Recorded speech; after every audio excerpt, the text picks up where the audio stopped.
안녕하세요. 비트코인 읽어주는 남자 미스터 비트입니다. 오늘 우리 비트코인 투자자들 그래도 오래간만에 즐거울 수 있었죠?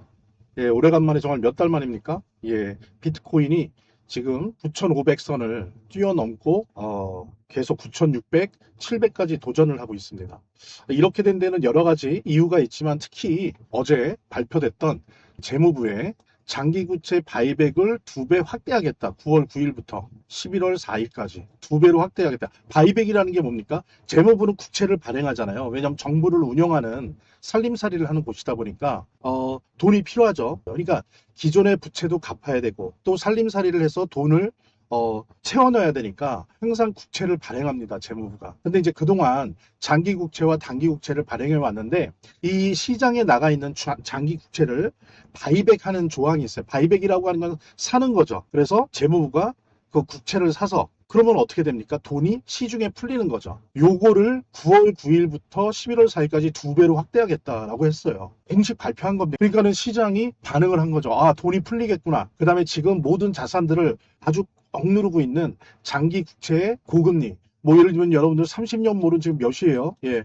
5.31%입니다. 예, 20년 만에 최고예요. 10년물은 어때요? 4.7%예요. 너무 높잖아요. 근데 이게 낮아지겠구나. 라고 기대를 하면서 실제로 낮아졌어요. 뒤에서 보겠지만. 그러면서 당연히 우리 비트코인이 상승을 했습니다.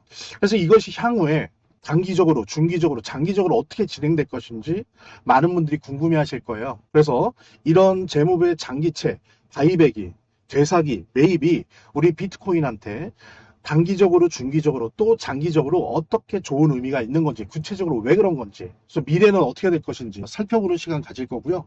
특히 이제 연준은 어제 새벽에 FOMC 금리 결정하는 그 회의체죠. FOMC 의사록을 공개했어요. 새벽 3시에. 근데 거꾸로입니다. 예. 긴축 재정, 금리 인상해야 될 필요가 있고 이런 식의 논의들이 주로 이루어졌다는 것을 우리가 발견할 수 있었어요.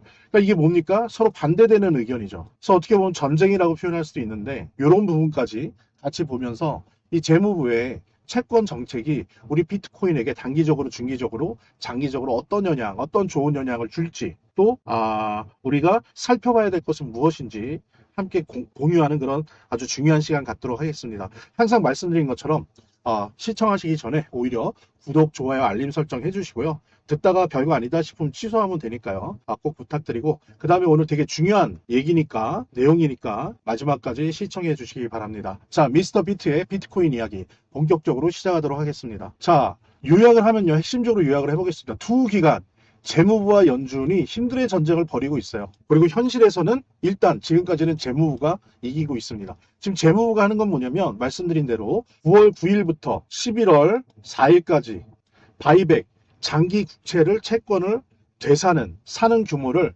최소예요. 2배 이상 확대하겠다라고 공식적으로 발표를 했습니다. 예. 이거는 만기 구조를 재배치하는 거예요. 무슨 얘기냐면 장기 국채를 되사고 단기 국채의 발행을 늘리겠다는 거예요. 그러니까는 만기 구조 긴 거를 짧게 만들겠다는 거죠. 그러면서 한편으로는 뭡니까? 장기 금리를 인하시키는 거죠. 근데 실제로 인하됐어요. 바로 발표하자마자 최소한 1% 이상 10년물 장기채권, 30년물 장기채권이 모두 1% 이상 하락했습니다. 이거는 시장이 이거를 말하자면 양적 완화로 유동성 확대로 해석을 하고 있는 거예요. 뭐 누가 뭐라고 하는 게 중요한 게 아니고 시장이 어떻게 해석하느냐가 중요하지 않습니까? 근데 지금 그런 모습이 이미 나타났고 그래서 시중의 유동성을 확대하는 그래서 지금 미국 국채, 장기 국채 문제를 해결하려고 하는 모습을 재무부가 보여주고 있습니다. 근데 거기에 비해서 연준은 어땠어요? 공교롭게도 어제 새벽 3시에 지난 7월에 있었던 FOMC 회의 의사록을 공개했습니다. 원래 이렇게 공개해요.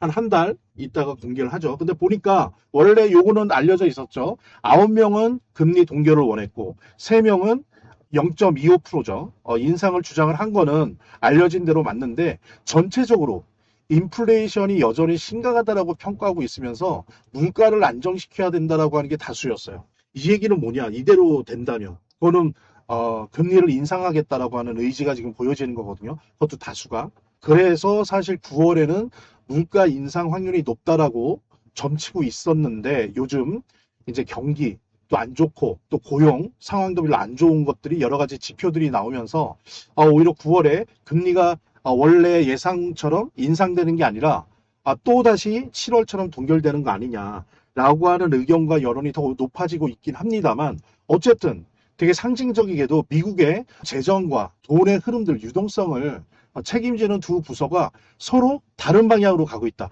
여기는 긴축하려고 하고 재무부는 유동성을 확대하려고 하고 있다라고 하는 거 서로 다른 역할 속에서 아주 아이러니한 모습을 보이고 있지만 어쨌든 앞으로 오늘 보시겠지만 시장에서는 재무부가 현재는 승리하고 있다라고 하는 것을 확인할 수 있습니다. 그래서 연준은 금리와 인플레이션을 통해 긴축적 금융 여건을 유지하려고 하고 재무부는 금융시장의 부담을 낮추려고 한다라고 하는 거 이런 부분을 확인할 수 있습니다. 자, 실제로 어제 발표를 했지만 이제 시작되는 건 9월 9일이죠. 근데 시장은 이미 반영하고 있어요. 2배 확대할 거다 그러면서. 예. 근데 어쨌든 그 구체적 내용을 보면 기존에는 재무부에 그 QRA라고 하는 게 있습니다. QRA. 이거는 이제 재무부의 국채 발행 계획이에요. 여기 보면 장기 채권, 그러니까 10년물, 30년물 이런 거니 장기 채권 같은 경우에 아무리 많이 찍어도 최대 20억 달러만 바이백 한다. 한 번 할 때. 그것도 최대예요.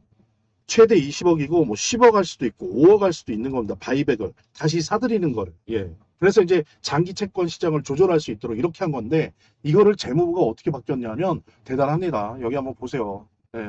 최소 40억 달러 플러스 이상으로 여긴 최대 20억이니까 5억, 10억, 20억 이런데 여기는 40억 달러가 최소고 50억, 100억을 할 수도 있다는 거예요. 그렇게 바꿨어요. 엄청나죠? 2배가 아니라 2배 이상인 겁니다. 그것도 언제까지? 9월 9일부터 11월 4일까지. 여기 나와 있죠. 예. 대상은 10년에서 20년, 20년에서 30년 몰. 장기 채권이죠. 예. 목적은 뭡니까? 장기 국채의 유동성을 지원해 주는 거예요. 그래서 어때요? 지금 너무 많이 풀렸어요. 왜냐면은 그동안 빚도 갚아야 되고 항상 만성 적자였잖아요. 미국 정부가. 그러니까 채권을 계속 찍어놨었죠. 그게 이제 누적돼 있는데 너무 많다 보니까 어떻습니까? 뭐 수요 공급의 원칙이랑 똑같아요. 채권이 장기 채권이 많아지니까 장기 채권의 가격이 싸지겠죠. 근데 가격이 싸지면 어떻게 됩니까? 이자는 올라가요. 왜냐하면 100원 하던 채권이 이자가 5%였어요. 근데 이게 점점점 많아지니까 시장 가격이 자 보세요. 80원이 됐어요. 80이 됐어요. 근데 이자는 어때요? 정해진 대로 원래 5%죠. 그럼 어떻습니까? 100일 때는 이자가 5%인데 80으로 가격이 너무 많아져서 떨어지면 이게 이자가 몇이에요? 6%가 넘는 거예요. 그러니까 이자가 이렇게 올라가는 거죠. 그래서 말하자면 채권은 공급이 많아지면 이자가 올라간단 말이에요. 가격은 싸지면서. 근데 지금 이런 상태여서 너무 많이 올라가 있었는데 이걸 어떻다? 사들이는 거죠. 사들이면 어떻게 돼요? 이자가 떨어지겠죠. 실제로 지금 떨어졌어요. 1% 이상씩 떨어졌습니다. 10년물, 30년물. 그래서 장기 국채 시장에서 양질의 매도 제한이 내가 팔겠다. 너 사고 싶으면 내가 팔게. 라는 제한이 지속적으로 들어와서 요걸 사겠다라고 하는 거예요. 최대 40억 달러 이상원어치 한 번 살 때. 네, 그래서 그러면 사니까 어떻게 돼요? 재무부 지갑에 있는 돈이 시장으로 나가는 거죠. 유동성이 좋아지는 거죠. 그리고 어때요? 채권의 양이 많아지니까 채권 이자가 인하되면서 안정화되겠죠. 이걸 노리고 이렇게 2달 동안 하겠다는 겁니다. 그러니까는 예, 아주 타이밍도 적당한 시기에 이제 뒤에서 보겠지만 재무부는 이렇게 마치 자신이 연준인 양 시중의 유동성을 뿌리겠다라고 선포를 한 겁니다. 돈을 뿌리겠다고 선포를 한 거예요. 자, 근데 반대로 연준은 어땠어요? 아까 말씀드렸지만 오늘 새벽에 공개된 FOMC 의사록을 보면 생각보다 매파적이다라는 겁니다. 예, 오늘 새벽에 공개돼요. 자, 기준금리 동결 구간 지금 요거예요. 3.5에서 3.75. 근데 동결을 하자는 거는 회의록 보니까 9명이었고 0.25% 올리자라고 하는 건 3명밖에 안 됐지만 전반적으로는 어떻게 했다? 인플레이션은 여전히 2% 목표보다 높다라고 평가를 했어요. 그러니까 이 사람들조차도 동결하자고 하는 사람도 이거는 인정을 했던 거예요. 그래서 물가를 안정시키는 게 연준의 공동적인 목표다라고 하는 문구가 들어가는데 이 9명이 반대를 안 했어요. 찬성했어요. 2명만이 반대고. 그래서 만약에 계속 이렇게 갔다면 어떻습니까? 이번 9월에 금리 인상 가능성이 매우 높았던 거죠. 그죠? 그리고 추가 인상 가능성도 완전히 베이지 않았어요. 물론 지금 현실은 고용도 안 좋고 물가도 생각보다 많이 안 올랐고 지금 경기가 별로 안 좋아요. 이렇게 되면서 9월 FOMC에서 원래 추가 인상 가능성이 높아 보였는데 그 가능성이 매우 낮다라는 쪽으로 가고 있습니다만 어쨌든 연준은 이렇게 생각했다는 그러니까 재무부랑 완전히 반대로 생각하는 거죠. 이거 좀 돈줄을 억제해 매야 돼. 금리 올려야 돼. 시중에서 돈을 좀 걷어들여야 돼. 이런 생각을 하고 있는 거고 재무부는 자신이 이렇게 뭐 돈을 찍어내거나 이런 건 못하잖아요. 재무부가 대신 자기가 할 수 있는 한도 내에서 장기 채권을 사내야 되겠다, 사야 되겠다. 그래서 채권 금리를 떨어뜨리면서 시중에 유동성을 좀 공급을 해야 되겠다. 이렇게 서로 반대되는 생각을 지금 현재 하고 있는 것이 시장에서 꽝 부딪혔다. 앞으로도 부딪힐 것이다. 라고 하는 걸 우리가 예상할 수 있습니다. 자, 그러면 재무부의 바이백, 장기 채권 매입은 기존에 연준이 하던 QE, 양적 완화 뭐가 다른가? 자, 보십시오. 연준의 QE, 양적 완화는 자, 시장에서 국채를 매입하죠. 이건 똑같아요. 뭐 MBS도 매입해요. 주택저당 증권, 담보대출, 주택 살려고 담보대출 받은 거 이런 증권을 그냥 사주는 거죠. 연준이 은행으로부터. 그래서 돈을 푸는 거예요. 예, 그러면 민간은 주로 은행이나 이런 데는 자기의 국채를 연준한테 팔고 현금을 받는 거죠. 그럼 어때요? 연준의 대차대조표 회사도 있는 것처럼 이게 확대되는 거죠. 왜? 자산이 들어오니까 국채 자산이 들어오니까 대차대조표가 확대된다는 건 뭐예요? 시중엔 돈이 돈다는 거죠. 그래서 금융 유동성화 증가하는 건데 요게 이제 말하자면 진짜 QE 이게 양적 완화예요. 진짜 이거는 자산이 실제로 증가하는 거죠. 진짜 원래 자산이 10이었다면 그게 20이 되는 거예요. 근데 재무부의 바이백은 어떻습니까? 재무부가 기존에 자기들이 찍어낸 거 자기들이 찍어낸 새로 찍는 게 아니에요. 자기들이 찍어낸 장기 국채를 사는 겁니다. 그러면 장기 국채를 판 민간 입장에서 그게 은행이 됐건 어떤 기관이 됐건 그럼 어떻게 돼요? 재무부 지갑에 있던 돈을 수령하게 되고 그 다음에 채권은 소각되는 거죠. 없어지는 거예요. 예. 그리고 재무부는 어떻습니까? 이러면서 요걸 소각하면서 또 요 돈, 요걸 사는데 필요한 돈이 펑크가 났잖아요. 이거를 단기 국채를 발행해서 요 빈틈을 메우는 거예요. 그래서 제가 뭐 제 영상을 보시는 분들 알겠지만 T비ll 장기 채권을 지금 재무부가 엄청나게 찍고 있으니까 장기 국채를 단기 국채로 만기를 바꾸는 거죠. 재배치하는 거예요. 근데 어쨌든 목적은 이건데 결과적으로 어떻습니까? 시중에 돈이 풀리는 거죠. 왜? 매입을 해버리니까. 그죠? 그래서 이게 진짜 QE는 아닌데 준 QE다. 저는 이렇게 표현하고 싶어요. 스텔스 QE다. 왜 스텔스예요? 잘 안 보인다는 거죠. 양적 완화 같지가 않아요. 하지만 실효과는 양적 완화죠. 구조를 재배치함으로써 현금 유동성이 좋아지는. 근데 순증, 즉 현금을 찍어낸 건 아니잖아요. 있던 걸 사오면서 소각시켜버리는 거니까 시중에 새로 돈이 찍어서 공급되는 건 아니지만 모아서 지네가 재무부가 그동안 모은 돈을 뿌리는 거죠. 그런데 따라서 효과는 양적 완화가 똑같더라. 자, 그랬을 때 어제죠. 우리한테는 미국 시간으로는 오늘이죠. 예, 8월 19일 시장은 이미 움직였어요. 이미 반영이 되기 시작했다. 보십시오. 요거 딱 발표하니까 10년물 장기 채권 금리가 4.64일에서 6.7bp, 6.7bp면 거의 몇 프로예요? 한 1.5% 다운됐어요. 벌써. 그 다음에 30년 금리는 어떻습니까? 이건 효과가 더 커요. 9.7bp, 거의 2% 가까이 떨어졌어요. 달러 인덱스 0.85 떨어졌으니까 달러가 약세로 돌아서는 거죠. 그래서 당연하죠. 예. 그리고 달러 원화 환율은 1,300원대로 떨어졌어요. 26원이 떨어졌습니다. 금 가격은요, 예상했어요. 바로 보니까 바로 올라가더라고요. 딱 발표되는 순간 한 30분 이내에 금 가격 쫙 올라가고 금 가격 올라가면서 동시에 한치의 오차도 없이 은이 올라갑니다. 근데 한치의 오차도 없이 비트코인도 올라가요. 그러니까 요즘은 옛날처럼 딜레이가 없어요. 그냥 다 온라인으로 다 데이터를 보니까 바로바로 실시간으로 전 세계적인 자산의 시장들이 영향을 받습니다. 그래서 지금 보면 장기금리 떨어졌죠. 달러 떨어졌죠. 금은 올라갔죠. 그리고 어떻게 해요? 비트코인도 올라갔죠. 동시에 은도 올라갔어요. 이랬을 때 이거는 뭐냐?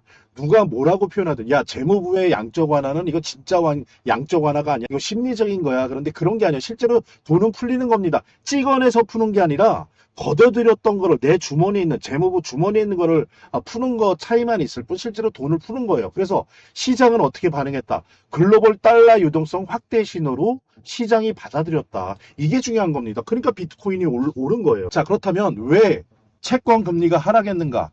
예, 이번 기회에 한번 같이 공유하자고요. 뭐 아시는 분들도 있겠지만 예전에는 어땠습니까? 미국이 항상 무역수지 경상수지 적자였죠. 그 적자를 메꾸기 위해서 어떻게 했어요? 채권을 찍어냈죠. 또 기존에 찍어냈던 게 만기가 돌아오니까 근데 돈은 없고 그거를 갚기 위한 돈을 또 채권을 찍어서 갚았다고. 그러니까는 돌려막기를 한 거죠. 그러다 보니까 이게 쌓이고 쌓여서 특히 2000년도 이후로 그랬어요. 게다가 2007년 8년 금융위기 오면서 채권 엄청나게 발행했고요. 특히 또 코로나 사태 때 채권 엄청나게 발행했습니다. 이제 그러다 보니까는 장기 채권의 매도 물량이 많아진 거예요. 그러니까 시중에 장기 채권이 많으니까 가격이 싸지는 거죠. 원래 100원이었던 게 80원이 되는 겁니다. 근데 80원으로 된다고 금리 거기에 적혀 있는 금리가 예를 들면 5%였다면 5% 금리가 없어져요? 아니죠. 근데 어때요? 100원이었을 때 5%였는데 10원인데도 여전히 5%죠. 그러니까 이때는 뭐야? 액면가는 5%지만 그게 아니라 실제로는 6%가 되는 거예요. 이자가. 이렇게 이자가 올라왔단 말이에요. 기존에 항상 이래 왔어요. 그런데 이것이 발표되면서 재무부가 바이백 매수를 해요. 그래서 시중에 있는 장기 채권이 점점 없어져요. 그럼 가격이 올라가잖아요. 채권 가격. 그러면 100원이었던 게 5%였는데 200원으로 올렸어요. 올라갔어요. 그럼 이자가 어떻게 됩니까? 여기는 5%였는데 그대로 5%니까 액면가가 실제 이자는 2.5%로 주는 거예요. 그러니까 이자가 줄어드는 거죠. 그러면 어떻게 돼요? 채권을 가지고 있던 사람들이 던지죠. 그 돈으로 딴 데 가는 거예요. 뭐 주식도 사고 비트코인도 사고. 왜? 이자가 푹 가라앉아 버리니까. 근데 이게 되게 큽니다, 여러분들. 외국에 있는 펀드들이나 이런 큰 손들, 기관들은 이 포트폴리오 투자를 하기 때문에 조금만 튀어도 자산을 재배치한단 말이에요. 그러니까 이자가 이렇게 떨어진다. 그럼 이자가 안 떨어지는 무이자 자산이 뭐예요? 금, 비트코인 이런 거. 이자가 없잖아요. 그런 데가 늘어나는 거죠. 그런 겁니다. 그래서 바이백은 물론 통화 발행, 새로 찍는 건 아니지만 주머니에 있던 거를 국채를 교환하는 거예요. 장기 국채를 단기 국채로 교환하면서 그 과정에서 재무부 주머니에 있던 돈이 시중에 나오는 거죠. 그래서 요거를 단순하게 달러 유동성 무조건 증가로 단순화하면 안 됩니다. 연준이 하는 거랑은 달라요. 대신 그 효과는 똑같다. 증가 효과가 나더라. 그래서 저는 그거를 아까 말씀드린 것처럼 스텔스 QA, 잘 눈에 안 보이는 양적 완화다라고 표현할 수도 있겠다. 그렇게 이해하시면 될 것 같고요. 자, 그렇다면 정말 제가 표현한 대로 재무부와 연준의 전쟁인가? 일단 시장과 정치적 관점에서는 그렇습니다. 왜냐하면 연준은 긴축하려고 하고 재무부는 유동성 완화하려고 서로 반대 방향이잖아요. 그러니까 브레이크를 걸면서 한쪽에서는 엑셀을 받는 거예요. 한 차에서 여러분들이 오른발로는 엑셀에다를 밟으면서 왼발로는 지금 브레이크를 밟고 있는 거예요. 근데 지금 시장에서는 결과는 엑셀레이다가 더 센 걸로 나타나고 있죠. 그래서 막 지금 금리가 떨어지고 이러는 겁니다. 비트코인 오르고 금도 오르고. 근데 제도적 관점에서 전쟁이라고 보기는 힘들고요. 그러니까는 역할과 목적이 다른 거예요. 정책 의견이 반대 방향으로 나오고 있는 거다. 재무부는 자꾸 앞으로 가려고 하고, 그죠? 연준은 계속 제자리에 있으려고 하고, 뒤로 가거나. 지금 이렇게 이것이 팽팽하게 그래서 그걸 이제 은유적으로 전쟁을 벌여지고 있고 현실에서 재무부가 이기고 있다라고 하는 부분 그렇게 표현할 수 있겠습니다. 자, 그렇다면 중요한 게 시간표를 좀 봐야 됩니다, 여러분들. 자, 어제죠. 미국 시간 오늘, 한국 시간 어제 바이백 할 때 발표했습니다. 2배 이상. 그랬을 때 9월 9일부터 바이백이 시작돼요. 지금도 이미 효과가 나오고 있는데 이때부터는 더 효과가 많이 나겠죠? 실제로 돈이 풀리니까 실제로 이자가 더 떨어지고. 그런데 중요한 건 뭐다? 11월 4일 날 바이백이 종료가 돼요. 그럼 그 전부터 설왕설래 하겠죠. 게다가 중간 선거는 바로 전날이에요. 교묘하지 않습니까? 그러니까 원래도 채권이 문제가 있기 때문에 유동성을 완화시키겠다, 공급하겠다라는 것도 있지만, 그죠? 부수적으로 중간 선거 대비용이라고 하는 것도 무시할 수 없어요. 코인 투자자가 몇 명이다? 미국에 공식적으로 6,700만 명입니다. 특히 이게 어디에 몰려있어요? 20대, 30대, 40대 초반 여기에 몰려있기 때문에 이 세대는 트럼프한테는 되게 중요한 세대거든요. 이 세대한테 표를 못 얻는다 그러면은 참패를 할 수밖에 없어요. 그래서 일단 장기 채권 문제, 일본 문제도 있고 이러기 때문에, 그리고 또 부채가 벌써 40조가 넘었습니다. 더 늘었죠. 40조가 늘은 부분에 대한 해결 이런 것도 필요하기 때문에 이제 바이백 발표를 했지만 그 다음에 부수적으로는 중간 선거까지 노린 거다라고 우리가 알 수가 있습니다. 자, 그랬을 때 3단계로 보면 정책 효과가 지금 이미 나타나고 있죠. 기대 효과. 이자 떨어지고 달러 떨어지고 금 오르고 비트코인 오르고 은도 오르고 장기금리 급락하고 있고 이미 시장은 받아들이고 있어요. 유동성 효과로. 그리고 이제 9월 9일부터 실제 효과 구간이죠.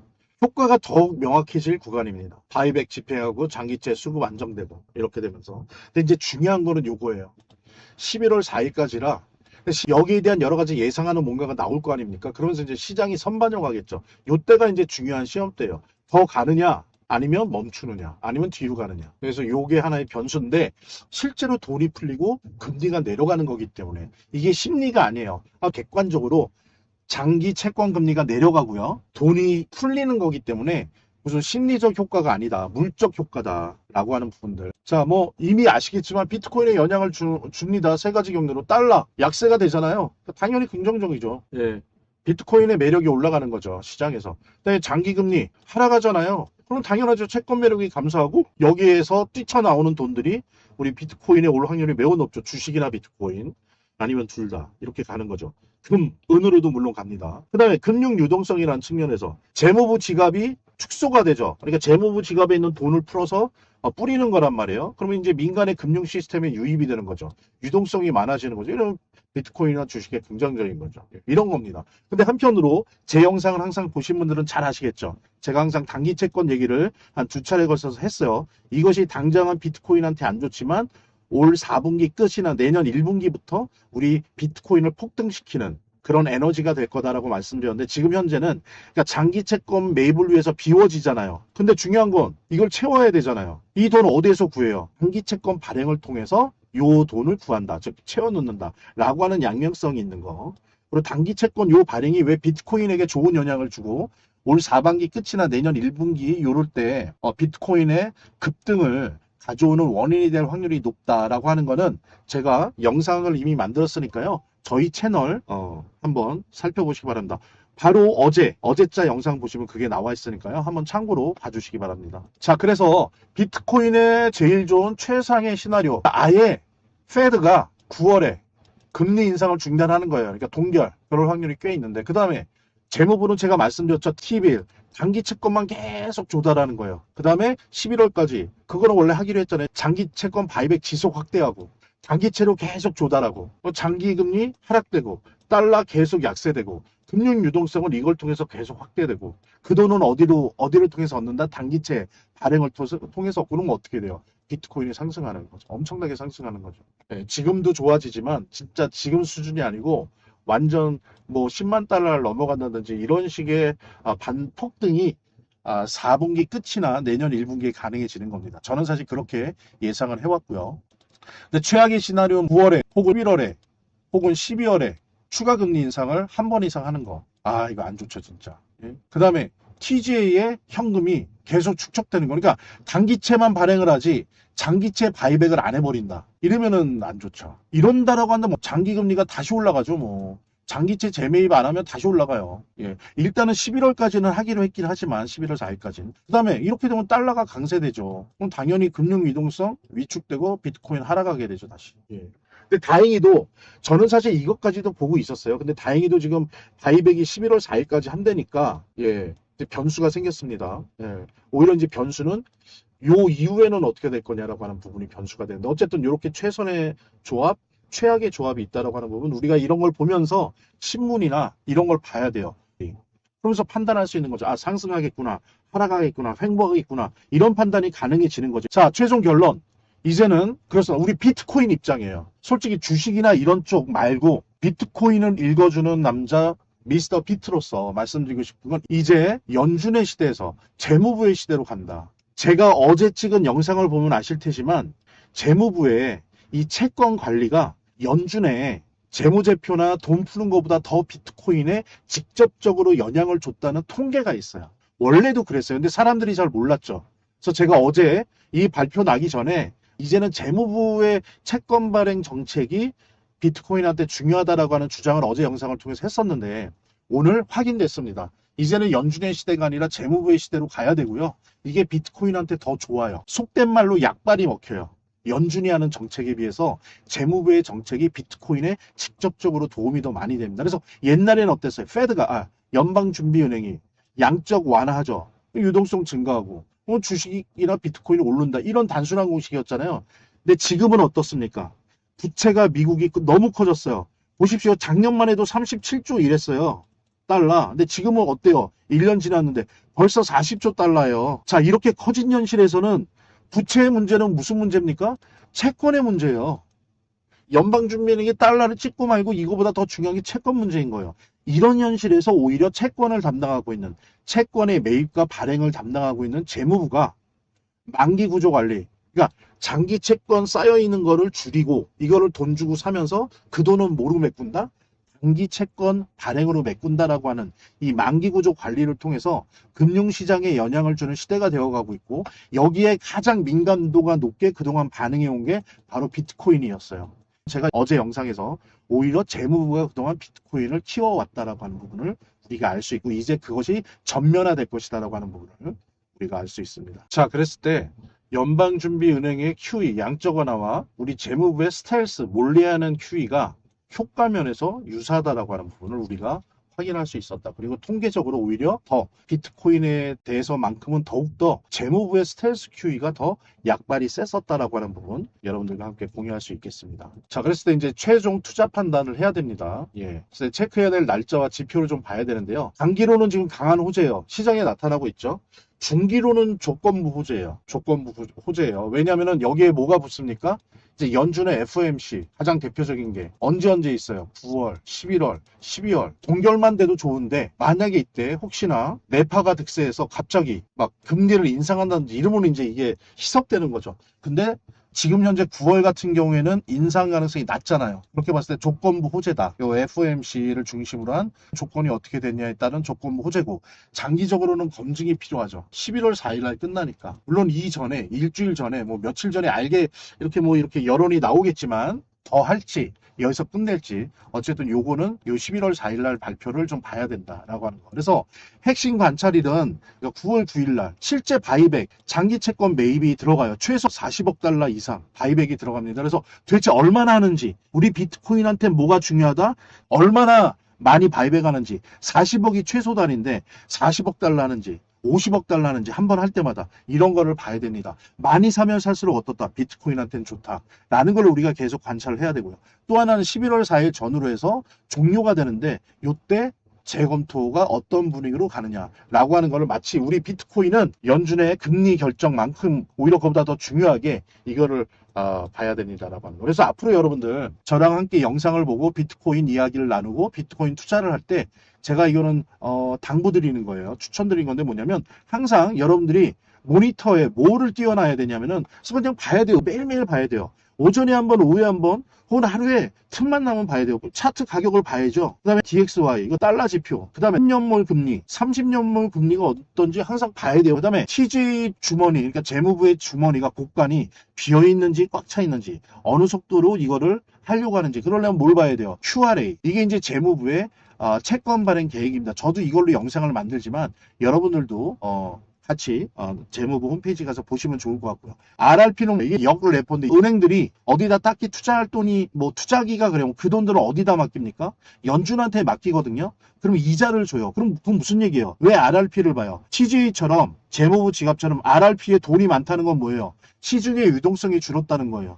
RRP가 거의 비어있으면 뭐예요? 시중에 돈이 많이 풀렸다는 거예요. 그러니까 TGA나 RRP나 다 유동성의 지표로 봐야 된다는 거죠. 그 다음에 가능하다면 미국의 주요 은행들의 은행 준비금 상태가 어떤지, 그 다음에 또 하나는 현물 CVD 차트. 그러니까 적어도 요 정도 제가 지금 말씀드리는 지표는 모니터에 띄워놓고 저 비트코인을 읽어주는 남자 미스터 비트의 영상을 항상 매일매일 보시면서 이런 투자 판단을 하시라 말씀드리면서, 오늘 아주 좋은 날입니다. 게다가 제가 어제 재무부가 비트코인의 운명을 결정한다라고 했는데 바로 다음날 이런 일이 있어서 더 기분이 좋네요. 지금까지 긴 시간 시청해 주셔서 감사하고요. 마지막으로 구독과 좋아요, 알림 설정 하셨는지 확인해 주시고요. 제가 더 좋은 내용 준비해서 다음 시간에 또 여러분들 내일이죠, 뵙도록 하겠습니다. 비트코인 읽어주는 남자 미스터 비트였습니다. 감사합니다.